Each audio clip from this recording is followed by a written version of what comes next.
Une surprise pour personne, il ne fait pas toujours bon respirer l'air de Paris.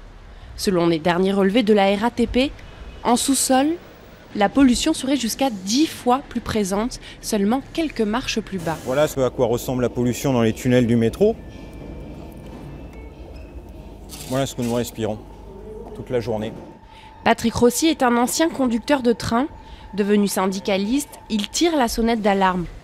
En extérieur, le seuil de particules fines dans l'air à ne pas dépasser est de 50 microgrammes par mètre cube. Sous terre, en une journée de travail, certains salariés peuvent être exposés à un taux de 5000 microgrammes par mètre cube.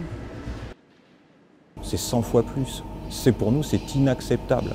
Bon, c'est inquiétant ce qu'on respire, avec des conséquences sur la santé pour les salariés qui sont maintenant connus. J'ai eu des collègues qui ont eu des problèmes respiratoires, j'ai des collègues qui ont fait les AVC. Maintenant, la difficulté qu'on a, c'est de faire le lien entre pollution et la problématique de santé qu'ils ont rencontrée. Un taux de pollution de l'air important causé notamment par le freinage des trains, des installations obsolètes ou encore un manque de ventilation. Les salariés ne sont pas les seuls concernés, les usagers se sentent incommodés. Dans les grandes stations, il y a toujours un mauvais odeur et c'est horrible. On le sent un peu lourd, c'est pas comme à l'extérieur, on le sent c'est léger, on respire bien. Il faut faire quelque chose pour pouvoir enlever la pollution du métro parce que c'est vrai que parfois on peut mal respirer quand on est dans le métro.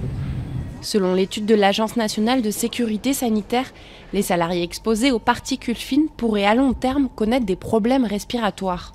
La direction de la RATP se veut rassurante. Elle a entrepris certains travaux dans les couloirs du métro. On a lancé un nouveau programme de 45 millions justement pour de nouveau créer et renforcer la ventilation dans nos espaces souterrains. Et on a également un autre axe qui concerne la modernisation du parc de matériel roulant, qui permet de réduire le freinage mécanique et donc de réduire les émissions de particules.